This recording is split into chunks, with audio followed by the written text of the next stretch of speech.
Hi, this is Neil Walters with another Bitcoin training video. In this video, I'm going to try to explain a question that people might have is why can't someone just generate a private key address on Bitcoin and then go check and see if there's any money there, right? Well, they could try to do that, but the problem is there's so many random numbers involved in the size of a Bitcoin address that they could be running their program for months and years and they still wouldn't hit upon one. And that's what I'm going to try to explain in this video, how big these random numbers really are. So we're going to start with this little post on Reddit where this guy did a very good job of explaining. He says, how many unique Bitcoin addresses are possible? It's 2 to the 160th power, or this many addresses.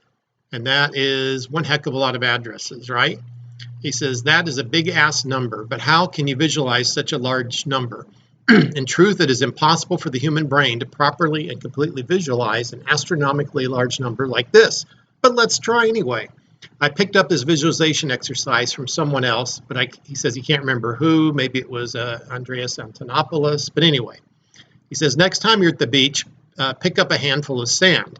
How many grains are you holding in your hand? Now look up and down the shoreline as far as you can see in both directions and try to fathom the astronomically large number of grains of sand that comprise the entire beach.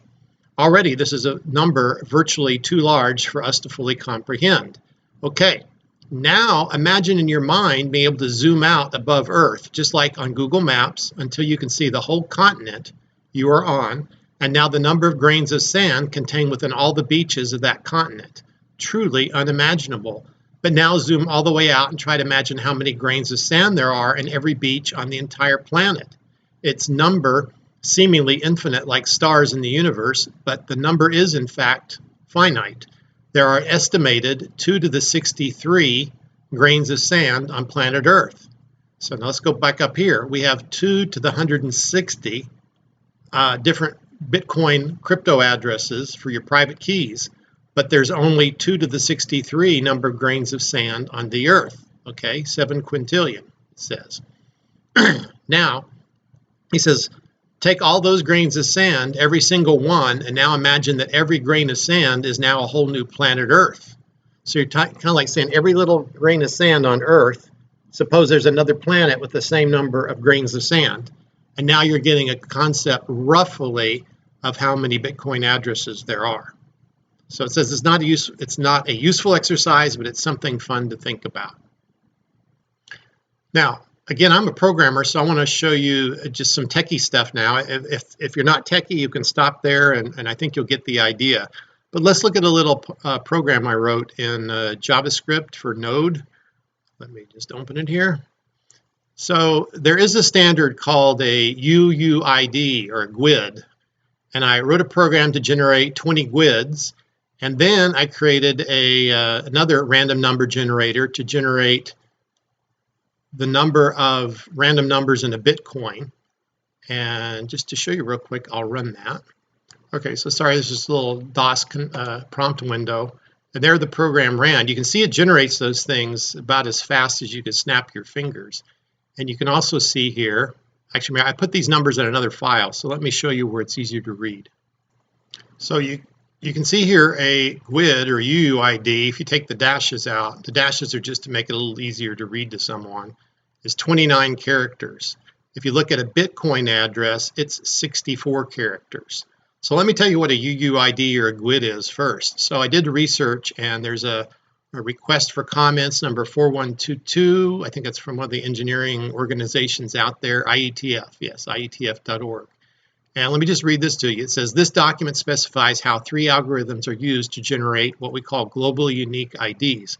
The first leverages the unique value of the 802 MAC address, which has to do with, I think, the card in your machine that you access the internet, to guarantee uniqueness. The second uses a pseudo-random number generator, and the third one uses cryptographic hashing and application-provided text strings.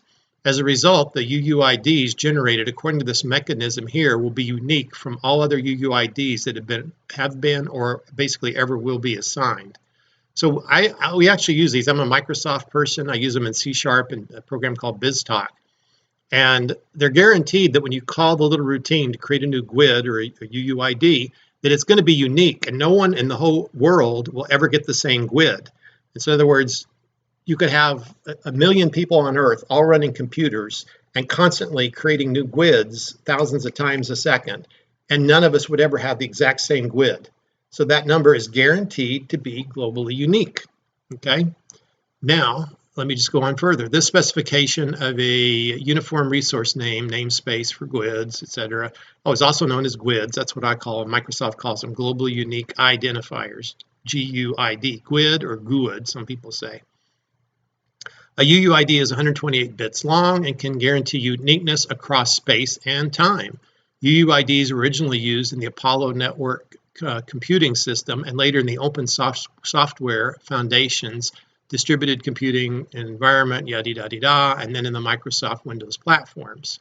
So I showed you here how big a UUID is, and now look how much bigger a private key for Bitcoin is.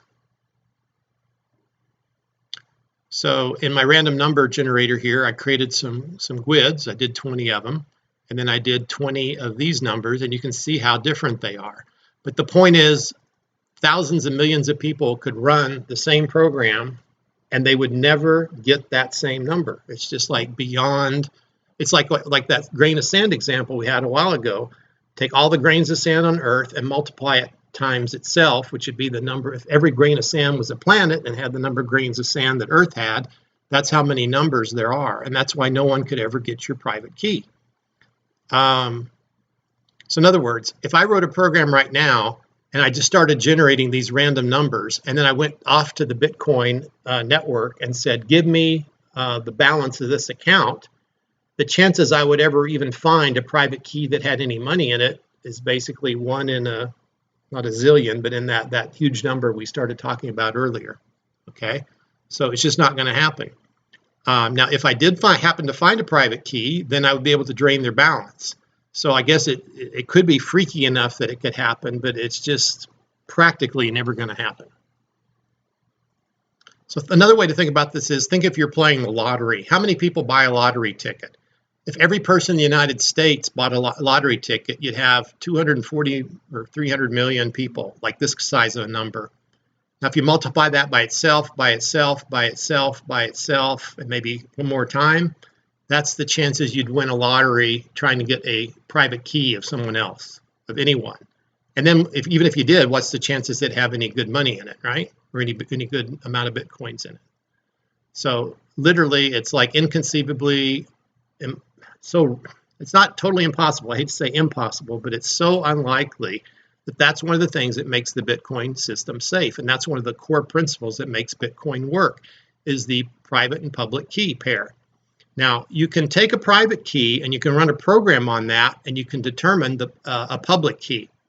But if you take a public key, you can't find the private key out of that. It's only a one-way program, okay? You can take a private key and you can turn it into a public key. So I can give my public key out to other people, but there's no one in the world that can write a program that takes a public key and turns it into a private key. So that's my video for this on how many of these unique addresses there are. I hope that boggles your mind a little and helps you trust the Bitcoin system. We'll see you in the next video. Thanks for watching our training. Hit like and subscribe, and check out our blog, wisdombringswealth.com. See you later.